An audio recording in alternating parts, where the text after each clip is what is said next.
Oke, selamat pagi teman-teman semuanya, baik yang ada di kampus, di Zoom, maupun di YouTube ya. Ini kita masuk di pertemuan ke-14 ya, Selamat pagi teman-teman tentang semuanya. tata kelola sistem informasi. Jadi nanti di sini kita akan bahas tentang ini ya. Jadi gambarannya, coba ini saya tutup semua supaya. Oke, jadi gambarannya adalah nih ya, audit itu eh, jadi sebuah sistematis ya untuk secara objektif ya untuk mendapatkan dan mengevaluasi. Jadi audit itu eh, mengevaluasi ya, mengenai pernyataan perihal tindakan dan transaksi yang bernilai ekonomi. Ya. Jadi tujuannya adalah untuk memastikan tingkat kesesuaian. Ya. Sebetulnya audit ini juga dilakukan juga ya di eh, lembaga pendidikan ya. Itu kalau di perguruan tinggi itu ya adanya akreditasi, ya. Sekolahan juga ada. Ya. Nah, jadi di sini merupakan kesesuaian ya, tapi ada beberapa yang perlu di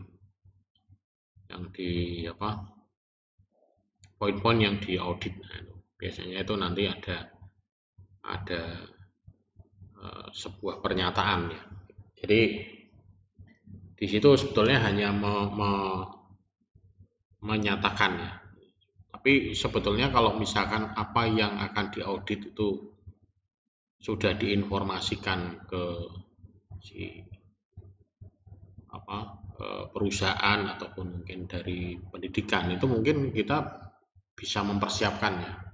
Oh, misalkan ini harus misalkan contohnya yang paling sederhana misalkan oh ini eh, presensi kehadiran. Kalau di perusahaan mungkin oh ini harus ada misalkan keamanan, ada APAR ya, alat pemadam kebakaran, ada jarak setiap radius berapa, ada penunjuk arah titik aman, nah seperti itu kalau perusahaan. Kemudian misalkan standar listrik, nah, standar listrik itu untuk instalasi listrik seperti apa. Nah, itu kalau pemasangan listrik itu sangat sangat penting ya. Nah, kemudian para auditor ini biasanya mengaudit di luar komputer ya. Audit around the computer. Dan dia menghiraukan komputer dengan program-programnya. Nah, sebetulnya kalau ini bisa dilakukan dengan komputer di program ya, itu akan jauh lebih mudah ya dan sedini mungkin akan bisa. Tapi ya memang harus memang kompleks ya. Misalkan oh ini perusahaan ini sudah menerapkan sistem absensi online. Jadi nanti dari situ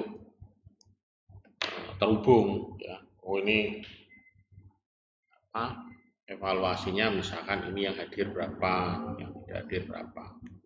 Tapi memang harus harus semuanya harus ini dan mereka hanya mempelajari catatan dan output dari sistem tersebut dan jadi berpikir jika output telah dengan benar dihasilkan maka sistem inputnya ini akan benar ya, gitu.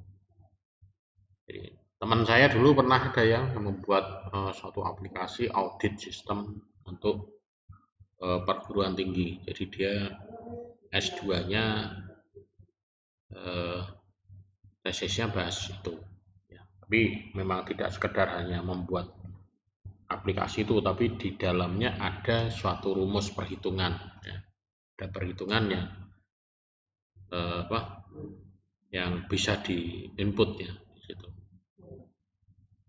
Nah, kemudian di sini pendekatan ya, pendekatan yang lebih baru yaitu audit melalui komputer ya, menggunakan komputer memeriksa kecukupan pengendalian sistem dan komputer. Jadi sudah banyak audit. Kalau dengan komputer mungkin bisa dengan yang terkenal operasional itu COVID ya, COVID itu bisa. Nah, di sini ada 5 standar audit ya. Institut Internal Auditor ini memberikan garis besarnya. Jadi melakukan tinjauan atas kendala dan integritas informasi operasi dan keuangan, serta bagaimana hal tersebut diidentifikasi, diukur, diklasifikasikan, dan dilaporkan. Kenapa kalau di sini biasanya kalau informasi operasional dan keuangan, karena biasanya itu target kalau di pemerintahan atau mungkin di industri itu target ketercapaian kinerja itu adalah serapan keuangan, dana keuangan ya. Jadi dana keuangan yang telah diajukan di akhir tahun, nah itu nanti harus terserap di tahun berikutnya. Kalau itu tidak terserap, berarti planning atau rencananya dalam pelaksananya itu tidak sesuai. Jadi, atau mungkin melebihi budget, nah itu berarti malah tidak sesuai. Jadi harus sesuai. Makanya kayak kemarin itu di akhir tahun itu kan banyak sekali ya evaluasi kalau di berita itu ya. Jadi kemarin dia juga ada sindiran juga di anggota DPR itu, nah, membuat bahan untuk PowerPoint ataupun untuk bahan presentasi itu kertasnya itu kelasnya kelas tinggi banget ya, kualitasnya kualitas bagus. Nah, itu kan menurut ya, itu salah satunya itu kan itu merupakan pemborosan. Nah, ya, sebetulnya kalau kita bisa membuat itu istilahnya paperless, nah itu jauh lebih menghemat lagi. Jadi buat suatu aplikasi paparannya di online, kemudian nanti bisa diinformasikan atau mungkin bisa tapi kembali lagi dengan keamanannya ya, protokol keamanan. Karena kadang itu kalau orang buat aplikasi ya, terutama aplikasi di pemerintahan itu ya, itu yang penting jadi gitu ya, yang penting jadi, dan yang penting tampilannya apik gitu ya, karena saya sendiri juga pernah ya bikin kayak gitu. Jadi fungsionalitasnya itu nomor 2, yang penting adalah tampilannya, tapi dari sisi keamanannya itu sangat-sangat tidak ada sama sekali. Tidak ada budget untuk melakukan audit keamanan, itu belum ada. Coba kalau misalkan ada budget audit keamanan, misalkan buat suatu aplikasi, yang satu buat satu aplikasinya, yang satu tender atau lelang aplikasinya, yang satu adalah lelang tentang sistem keamanannya. Kalau nanti sistem keamanannya bobol, berarti nanti aplikasinya tidak dibayar itu. Tapi kalau misalkan itu nanti sistem aplikasinya dinyatakan bagus, kuat, tapi pada kenyataannya di lapangannya nanti bobol, ya nanti yang kena yang audit yang mengaudit sistem keamanannya. Nah, tapi itu sangat susah ya. Yang kedua ini menetapkan apakah sistem telah didesain untuk sesuai dengan kebijakan operasional dan laporan, perencanaan, prosedur, hukum, dan peraturan yang berlaku. Kayak kemarin itu juga ya dilema ya, antara mau menetapkan PPN 12%, naikkan PPN 12% ya. Itu juga melakukan tim auditor yang betul-betul kuat ya, gitu. Karena menyangkut nasib orang banyak. Salah melakukan kebijakan, tapi sebetulnya kemarin itu juga mungkin memang salah satu untuk menangkap ya.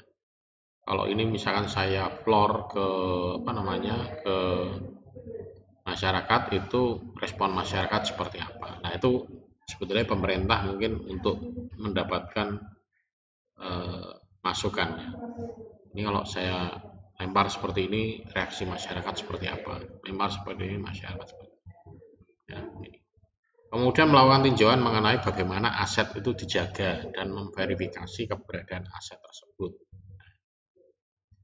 Mempelajari sumber daya perusahaan untuk menetapkan seberapa efektif dan efisien yang digunakan. Kemudian melakukan tinjauan atas operasi dan program perusahaan untuk menetapkan apakah mereka telah dilaksanakan sesuai rencana dan apakah mereka dapat memenuhi tujuan-tujuan tersebut. Nah, ini standar-standar dalam melakukan auditnya. Tapi bahkan beberapa juga lebih ya. Kemudian 3 kegiatan audit internal. Jadi biasanya sih audit keuangan, ya, kemudian audit sistem informasi, audit operasional. Jadi keuangan ini memeriksa keandalan dan integritas catatan-catatan akuntansi, ya, keuangan dan operasional. Karena ini barometer utama ya. Jadi kalau keuangannya bagus itu berarti bagus gitu. Ya, kayak kalau kita mau pinjam di bank itu kan berarti kan kita mesti diaudit keuangannya ya. Punya pinjaman di bank berapa? Kalau tidak punya pinjaman, kemudian penghasilannya berapa? Nah, nanti diukur di situ kira-kira berapa. Tapi kadang juga si audit ini juga asal meloloskan ya. Wah, demi mendapatkan target dia mau pinjam sekian, oke di ACC, oke di ACC. Nah, jadi tapi biasanya sih ada second audit ya. Kemudian audit sistem informasi, ini melakukan tinjauan atas pengendalian ya sistem informasi audit ya. Secara aplikasinya ya, di sistem informasinya bagaimana, menilai kesesuaiannya dengan kebijakan dan prosedur. Kemudian operasional ini adalah penggunaannya, ya, penggunaan baik penggunaan keuangan, sistem informasinya ataupun yang lainnya, ya, capaiannya. Nah, ini yang performance ya, performance information system ration ya di sini. Jadi performance analisa informasi sistem di sini ada standar quality, ada kebutuhan usernya apa, indikator pengukurannya, kemudian yang lainnya ya, kemudian planningnya, planning, cek atau plan controlling ya. Kemudian quality control, error check. Ya, bacanya dari sini ya, dari bawah ya. Planning, kemudian quality control, error checking, kemudian master planning, standar quality, kebutuhan user, indikator. Dan ini saling berkaitan semua di sini. Ini yang biasanya dilakukan untuk performance. Kebutuhan usernya seperti apa? Oh, tidak ada kebutuhan user, ya sudah, nanti di planningnya master di sini tidak perlu ada. Jadi yang di planning di sini yang sesuai dengan kebutuhan user, sesuai dengan standar quality-nya. Kemudian nanti di sini error checking-nya seperti apa. Nah, ini beberapa yang biasanya dilakukan. Jadi di sini audit sistem informasi adalah proses mengumpulkan dan mengevaluasi fakta. Jadi sebetulnya itu bukan pemikiran si auditor. Auditor itu hanya menjalankan tool. Satu proses tool itu bisa berupa tool di komputer atau mungkin di manual sesuai dengan catatan. Oh, ini sesuai tidak. Jadi dia hanya ngisi sesuai tidak sesuai. Kayak ngisi kuesioner gitu. Jadi auditor itu hanya mengisi kuesioner tapi berdasarkan kondisi di lapangan. Nah, mungkin dari pertanyaan, tanya jawab, kemudian dari survei, ya, kemudian mungkin meninjau di lapangannya. Nah, jadi kadang seperti itu ya. Jadi kalau di kampus ya mungkin dilihat, oh, ruang kelasnya seperti apa, kemudian ruang labnya seperti apa, ya, kemudian apa namanya, ini ruang dosennya seperti apa, perpustakaannya seperti apa. Nah, itu ada standar-standarnya ya. Jadi kalau kampus ukuran sekian, itu perpustakaannya minimal sekian, ruang kelasnya sekian, ruang dosennya sekian. Nah, gitu. Kalau di perusahaan ya mungkin harus ada security-nya, mungkin harus ada front office misalkan, harus ada apa. Ini kontrol dan audit komputer ya, berdasarkan informasi sistem informasi.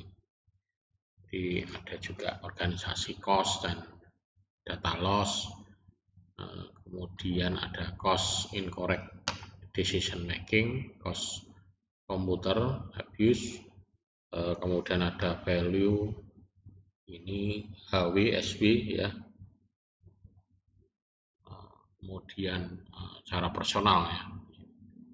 Nah, ini adalah beberapa faktor ya yang mempengaruhi. Kemudian data ini juga dapat menyebabkan ya kebutuhan sumber daya menjadi kritis ya untuk berlangsung operasional, baik untuk memberikan gambaran masa lalu, masa kini, dan yang masa akan datang. Ini data sangat penting ya. Jadi sekarang itu data itu sangat penting ya, bahkan kayak misalkan cuaca ya, itu cuaca itu juga sangat penting ya.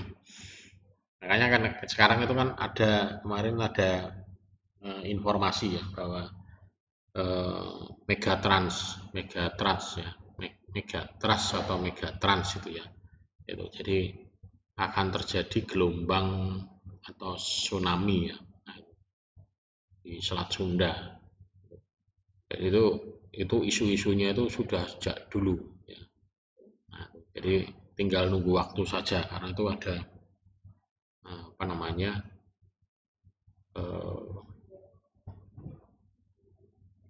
istilahnya apa ya, cincin api ya. Jadi gejala ini gunung berapi ya. Jadi itu nanti kalau memang betul-betul terjadi ya mungkin bisa dipastikan ya, itu Pulau Jawa itu bisa terbelah ya, jadi 2 atau 3 atau mungkin bahkan tenggelam ya. Jadi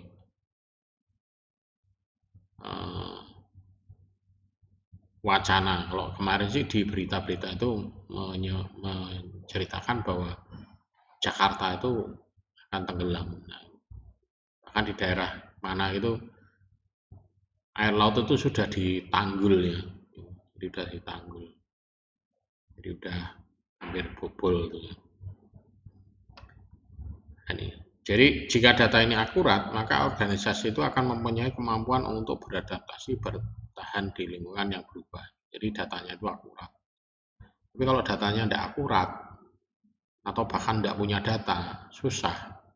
Kita mau ngomong, mau cerita tentang masa lalu, ya, itu susah. Karena masa lalu ini bisa dijadikan untuk masa lalu dan masa kini bisa dijadikan untuk potret atau untuk menggambarkan masa depan.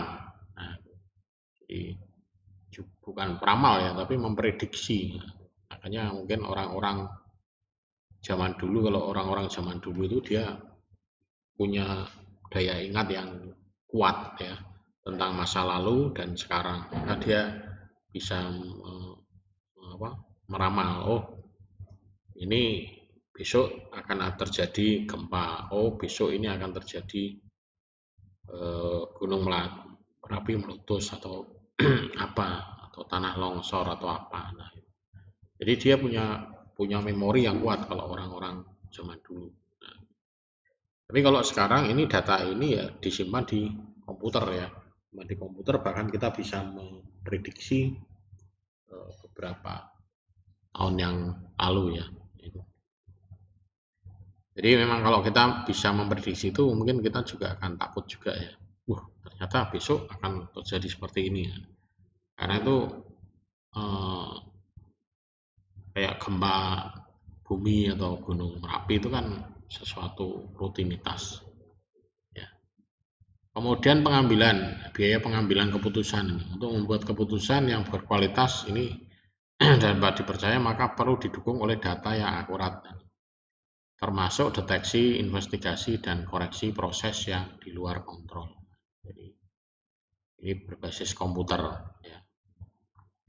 Kemudian akibat data yang salah akan mempunyai dampak terhadap minat investor terhadap perusahaan. Jadi kalau misalnya data yang salah, itu juga akan, bahkan mereka investor pun juga punya suatu audit juga, yaitu misalkan kayak inilah kasusnya apa di IKN itu ya, ibu kota negara di Kalimantan itu ya. Saya tidak tahu itu nanti prosesnya seperti apa. Apakah itu nanti tetap jalan di sana atau itu hanya sebagai apa namanya, hanya sebagai ya istilahnya kalau orang itu untuk apa ya, untuk menjaga kedaulatan dari negara-negara luar, bisa juga gitu ya, atau juga bisa juga untuk kalau dikaitkan dengan Megatrans itu bisa bisa bisa juga untuk mengantisipasi itu nanti terjadinya bencana di kota Jakarta. Ya, terjadinya bencana di kota Jakarta, maka ibu kota langsung pindah ke sana. Kemudian penting juga diperhatikan tentang aturan-aturan keputusan. Ya. Contohnya jika aturan pengambilan keputusan ini dalam sistem pakar untuk mendukung diagnosa, ya, salah misalkan, maka mengakibatkan dokter akan salah dalam memberikan keputusan, memberikan resep. Ini kalau misalnya di kedokteran, sekarang udah banyak ya untuk pengambilan keputusan ini. Ya. Kalau di mahasiswa ataupun dosen ya biasanya untuk penelitian ya, punya data ini diolah untuk menghasilkan ini, menghasilkan ini. Kemudian di sini ada cost computer abuse ya. Di sini akan ada mungkin ada hacking, ada virus, ya, ada illegal physical access, abuse of privilege. Ya. Jadi ini dari biaya untuk komputer. Kemudian ada konsekuensinya. Ya, di sini konsekuensinya misalkan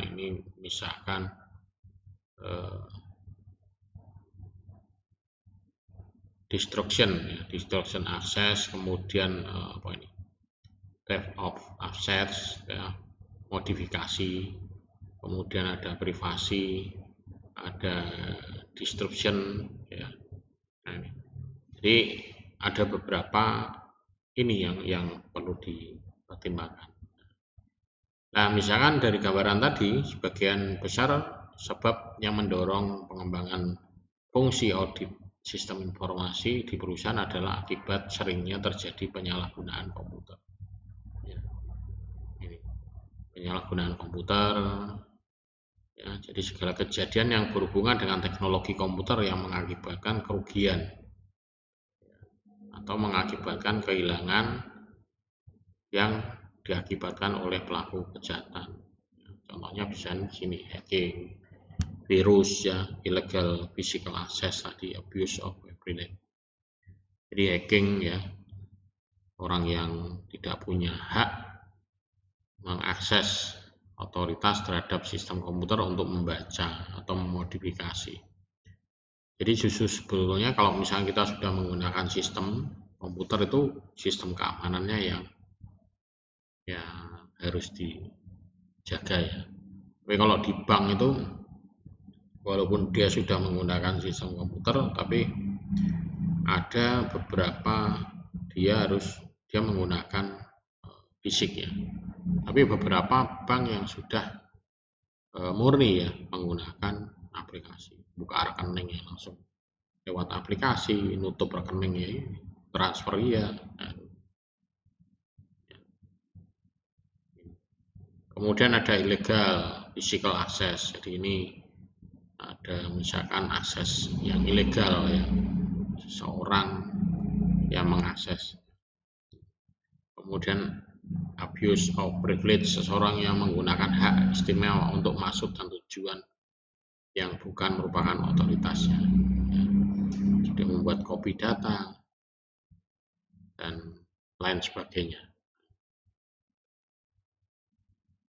Kemudian konsekuensinya penyalahgunaan komputer ini ya. Di sini ada perusakan aset ya, misalkan di sini hardware, software, fasilitas, dokumentasi ataupun persediaan barang yang dapat dirusak sehingga atau menghilangkan barang bukti ya gitu.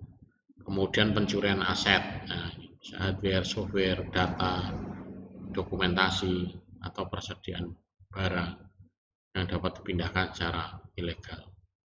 Jadi sekarang itu pencurian data itu bukan hanya data itu, tapi log data itu juga sangat berharga ya. Jadi kalau misalkan kita mencuri lognya, nah, itu dengan mempelajari log data itu nanti orang akan bisa tahu, oh ini polanya seperti ini. Ya. Kayak misalkan kita lihat. Kalau saya misalkan biasanya itu yang saya amati adalah listrik. Listrik itu kalau kita amati, kalau kita pas posisi tidak libur, itu listriknya stabil. Tapi pada saat kita posisi libur, itu nanti listrik akan melonjak sedikit naik. Ya, karena mungkin penggunaan aktivitas di rumah banyak ya, nonton TV, ya main komputer, nah itu sehingga akan naik. Beda kalau misalkan rutinitas dipakai untuk kerja ya, jadi berangkat pagi sudah kan otomatis semuanya off semua. Nah, internet pun juga gitu ya. Hari biasa mungkin kita menggunakan paket internet di kantor, di kampus. Tapi karena libur, ya, kita harus punya cukup paket data ya, nah, di rumah ya. Apalagi kemarin libur mulai tanggal 25 sampai tanggal 1 itu berapa hari itu ya, tidak ke kantor. Kalau biasanya pagi ke kantor kita dapat koneksi internet dari kantor ya. Kemudian modifikasi aset, modifikasi hardware, software atau dokumentasi dimodifikasi. Kemudian pelanggaran privasi, ini privasi mengenai data seseorang atau organisasi yang digunakan untuk kepentingan yang tidak sah. Nah, pengacuan operasi, disruption of operation, ini operasi fungsi sehari-hari ya, dapat terhenti ya, sementara yang diakibatkan oleh operasi yang dikacaukan tadi biasa. Kemudian penyalahgunaan otorisasi aset, ini bisa ke hardware, software, data, fasilitas yang lainnya. Kemudian kejahatan fisik ya, ini baik personal maupun pegawai ini dapat menderita akibat kejahatan fisik. Nah ini beberapa konsekuensi penyalahgunaan ini. Kemudian value dari komputer ya, di sini jadi dari data ini jadi sumber daya krisis operasional. Jadi beberapa organisasi telah menginvestasikan ratusan miliar untuk ini ya nilai. Di sini ada high cost ya untuk komputer error. Memang kalau kita menggunakan komputer memang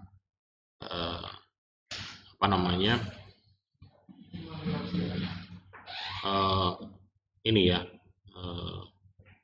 fungsi penting ya dari lingkungan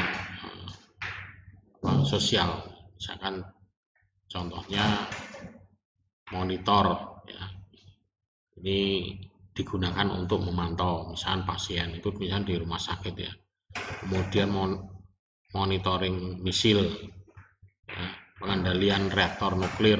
Ya. Jadi akibatnya misalkan komputer rusak, makanya ini juga akan mengakibatkan kerugian yang sangat besar. Ya, gitu. Jadi misalkan ini kan penting ya, monitor untuk monitoring pasien, monitoring mesin. Apalagi dulu saya pernah itu Kilen ya, jadi perusahaan apa namanya, furniture ya, itu di daerah Kudu Karangroto itu dia punya mesin Kilen. Mesin Kilen itu mesin ini apa, pengering kayu. Jadi dia beli kayu itu berupa gelondongan, kemudian nanti dipotong, kemudian setelah itu masukkan ke mesin kilen itu pengering. Jadi untuk menghilangkan apa namanya, air ya, kandungan air di dalam kayu ya, sehingga kayunya itu betul-betul kering ya. Karena kalau kita bikin furniture pakai kayu yang masih basah, dalam arti basah itu masih dari pohon itu ya, basah dari itu nanti kering secara alami itu lama-lama itu nanti kayunya akan istilahnya ngulet ya, ngulet ya, jadi melengkung lah, nanti pada lepas ya. Jadi kalau ini enggak, nah di situ di mesin kiln itu ada satu monitoring suhu nah, itu. Bahkan kalau di PLN itu ada ya, monitoring temperatur RST-nya ya, itu berapa watt. Nah, ya.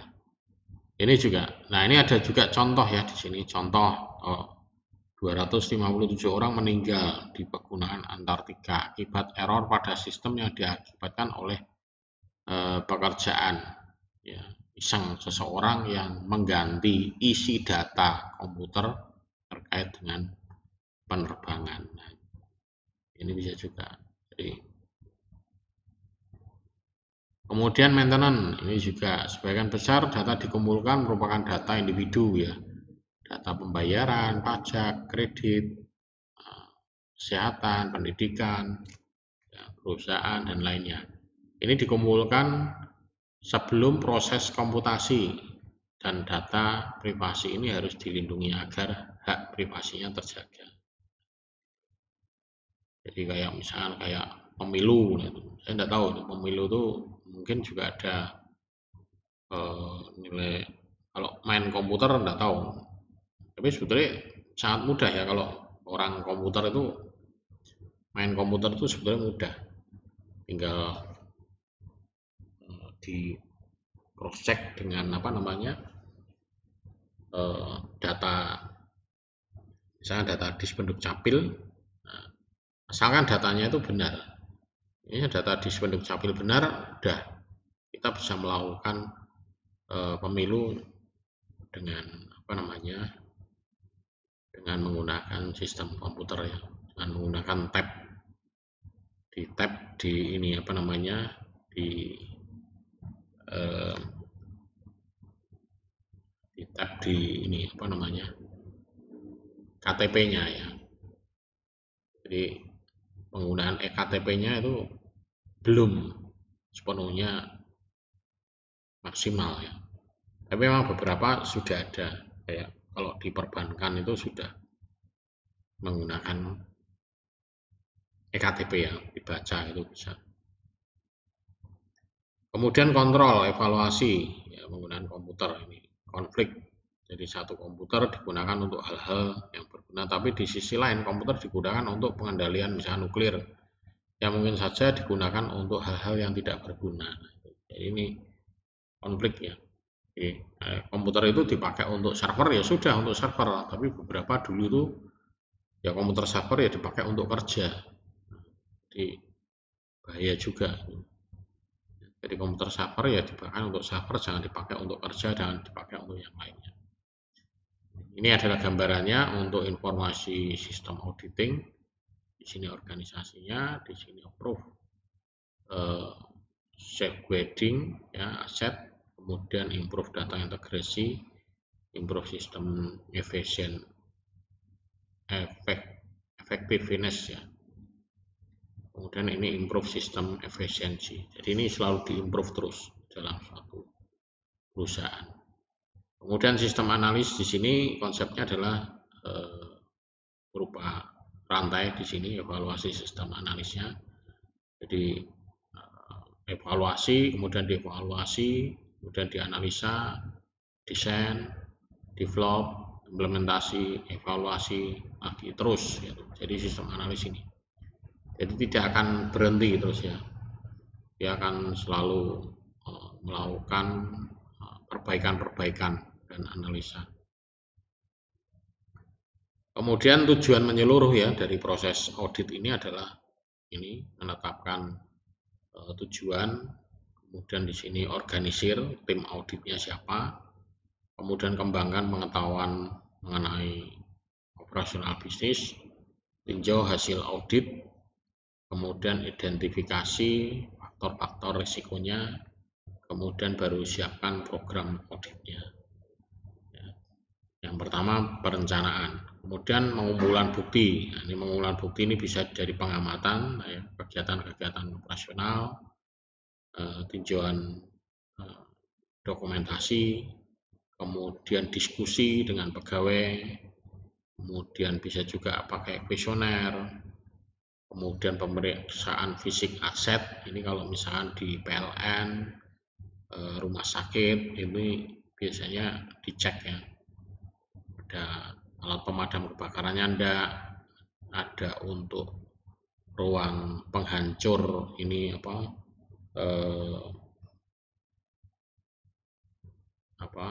alat-alat kesehatan, atau mungkin dari kotoran-kotoran ya. Kalau di rumah sakit kan harus punya alat penghancur itu ya, mungkin habis luka atau apa yang lainnya. Nah, itu harus betul-betul dihancurkan. Kemudian konfirmasi melalui pihak ketiga, melakukan ulang prosedur pembuktian ya. Kemudian direview, kemudian pengambilan sampel audit. Jadi audit kayak gini tuh tidak semuanya akan dianu, tapi disampling. Kemudian mengevaluasi bukti, ya, ini nilai kualitasnya seperti apa, nilai keandalannya, nilai kinerjanya, kemudian pertimbangan kebutuhan atas kebutuhannya itu, pertimbangan faktor-faktor risikonya, ya, pertimbangan faktor yang lainnya. Ini mengevaluasi, kemudian mengkomunikasikan hasil audit ini, dikomunikasikan lagi dengan ini kesimpulannya, apakah benar ini hasilnya seperti ini. Kemudian setelah itu menyajikan laporan ke manajernya. Kemudian tujuan yang harus dipenuhi oleh auditor ini melaksanakan audit sistem informasi ini ya. Perlengkapan keamanan, melindungi perlengkapan komputer, program, komunikasi, kemudian pengembangan dan perolehan program. Ini dilaksanakan sesuai dengan otorisasi khusus ya. Kemudian modifikasi program ini dilaksanakan dengan otorisasi persetujuan pihak manajemen. Ya. Kemudian pemrosesan transaksi, ya, file catatan yang akurat dan lengkap. Ini. Kemudian data sumber yang tidak akurat atau tidak memiliki otorisasi yang tepat ini ditandatangani dan sesuai dengan kebijakan ya yang telah ditetapkan. Jadi misalkan data-data yang tidak valid atau apa mungkin harus sepengetahuan juga. File data komputer yang telah akurat lengkap ini dijaga kerahasiaannya. Ya itu ya mungkin gambaran tentang ini tentang audit. Ya. Jadi memang sistem informasi audit. Jadi kalau misalnya kita menggunakan komputer ini sudah sangat membantu sekali ya. Tapi ya itu lagi, kembali lagi, kadang orang itu masih tidak percaya dengan penggunaan komputer gitu. Mereka takutnya ini. Ya karena itu tadi, karena mesti ada yang buat, mesti ada yang orang yang berpikir salah bagaimana cara istilahnya apa ya, mengakali itu ya, mengakali aplikasinya itu seperti apa. Dan itu memang betul-betul terjadi ada. Ya, jadi kalau memang seperti itu ya susah. Jadi audit itu sebetulnya adalah potret. Jadi kalau audit itu audit sistem informasi itu audit ini ya. Ini ibaratnya sama seperti kalau kita melakukan cek kesehatan. Ya. Istilahnya apa ya? General check up. Ya, check up secara umum ya, semua mulai dari jantung semua dicek semua. Nah itu kalau misalkan itu hasilnya dimanipulasi, ya nanti yang rugi ya kita semua. Oh kita punya penyakit jantung tapi datanya dimanipulasi. Oh jangan dimunculkan, dibilang aja jantung normal gitu. Tapi nanti akan terbukti nanti di kemudian hari. Kayak misalkan kalau tes kesehatan kalau masuk di suatu instansi tertentu itu kan ada melakukan tes kesehatan. Kemudian kalau mau masuk di jurusan sekolah di jurusan elektro itu harus tidak boleh buta warna. Ya, ya kalau itu buta warna biasanya orang masuk PLN. PLN itu juga tidak boleh buta warna. Kemudian kalau dulu itu di SMK, SMK itu ada tesnya itu tidak boleh buta warna. Kemudian kalau secara umum ini aja ujian SIM ya, ujian SIM itu kan sekarang sudah ada model tes psikolog. Kemudian ada tes ini apa namanya istilahnya huruf tokek ya. Jadi dia masih bisa membaca itu atau tidak. Itu setiap kali sekarang baik buat SIM baru maupun perpanjangan SIM ada seperti itu. Tapi kadang itu menjadi suatu formalitas. Ya. Tidak bisa itu ya sudah lolos. Jadi kadang memang yaitu tadi ada sistem, ada rasa kemanusiaannya masih ada. Coba itu kalau itu dibuat modelnya adalah komputer berupa pilihan ganda gitu ya. Huruf tokeknya tidak, kalau sekarang kan huruf tokek itu kan dikasih lembaran kayak gitu ya, suruh baca ini apa, ini apa, 7 gitu. Nah, tapi kalau itu coba di dalam komputer itu suruh milih pilihan, begitu tuh salah milih, nilainya ya berkurang, udah nanti hasilnya udah langsung. Jadi tidak ada apa ya, sistem manusianya itu tidak ada.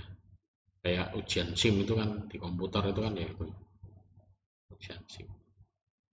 Ada yang apa namanya jenenge salah, tidak bisa menggunakan ya. Oke, mungkin itu ya yang bisa saya sampaikan. Mungkin ada yang mau ditanyakan atau mau ditambahkan. Coba kalau di YouTube ini dari Ungaran Salatiga Ambarawa belum ada Pak. Ada okay. Di YouTube-nya tidak ada yang tanya. Oke, kalau tidak ada mungkin ini udah berhenti ternyata ya. Berarti ini ternyata ini YouTube-nya putus. Ada menit ke berapa ini tadi? Jadi tadi ini pas di sini memang biasanya gitu internetnya. Ya nanti yang di YouTube nanti ini saya unggah ulang aja ini dari rekaman apa ini nanti. Ini yang di YouTube-nya putus ini berarti ini. Oke, mungkin kalau tidak ada yang ditambahkan atau ditanyakan mungkin kalau memang ada mahasiswa di kampus mungkin bisa diskusi, lanjut diskusi. Kalau tidak ada ya sudah, nanti bisa diskusi secara online ya, via WA kalau ada yang mau ditanyakan terkait dengan audit sistem informasi. Jadi audit ini berbasis komputer ya. Jadi ini kalau ini kita bisa merancang suatu, ya sederhana lah gitu. Ini sebenarnya kayak buat kuesioner sih, audit sistem informasi ini. Membuat sistem kuesioner, kemudian nanti bisa menghasilkan suatu aplikasi, suatu grafik ya gitu. Bisa kita buat menggunakan Google Form. Nah, nanti hasilnya diolah. Tapi hasilnya itu tidak boleh dimodifikasi ya, apa adanya. Biasanya sih kadang kalau di perusahaan, saya pernah sih di perusahaan itu hasil auditnya jelek di suatu departemen. Ini kepala departemennya itu biasanya, Mas, tolong itu dimanipulasi, tolong diubah supaya ini nilainya kinerjanya sekian. Karena dia takut misalkan nanti kalau misalkan kinerjanya jelek, dia nanti akan dimutasi atau mungkin diturunkan jabatan atau segala macam lah. Itu yang kadang masih terjadi ya. Jadi di mata pimpinan, wah ini kinerjanya bagus, ini kinerjanya bagus. Tapi hasil lapangan kenyataannya berupa datanya jelek. Nah itu nanti akan terbukti cara perlahan-lahan ya. Kayak kalau kita melakukan general check up ya, kita punya penyakit jantung tapi tidak dibilang tidak punya, nah itu juga akan ketahuan sendiri. Kita punya penyakit apa tapi dibilang normal, sehat, nah itu seperti itu. Kayak hasil apa, kalau nerima rapot anak itu ya, itu biasanya juga gitu. Gimana Pak Bu, nilai apa perkembangan anak di sekolah gimana? Oh bagus kok Pak, bisa menyesuaikan di sekolahan gitu. Mungkin gurunya takut menyampaikan yang sebenarnya, atau mungkin ya takutnya mungkin takut macam-macam ya, takut nanti orang tuanya tidak terima, terus nanti anaknya dipindah ke sekolah yang lain atau gimana. Nah itu kan sekarang kan seperti itu.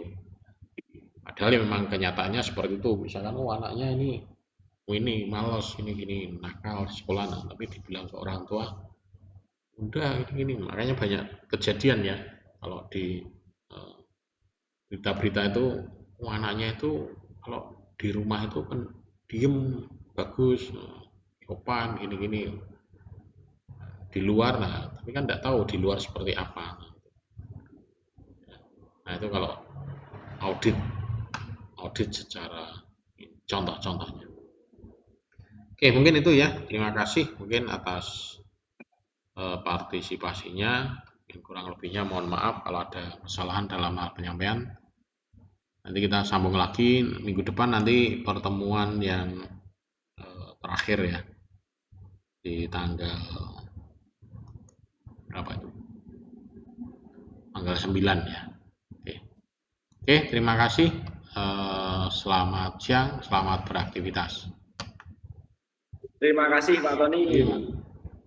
Sami.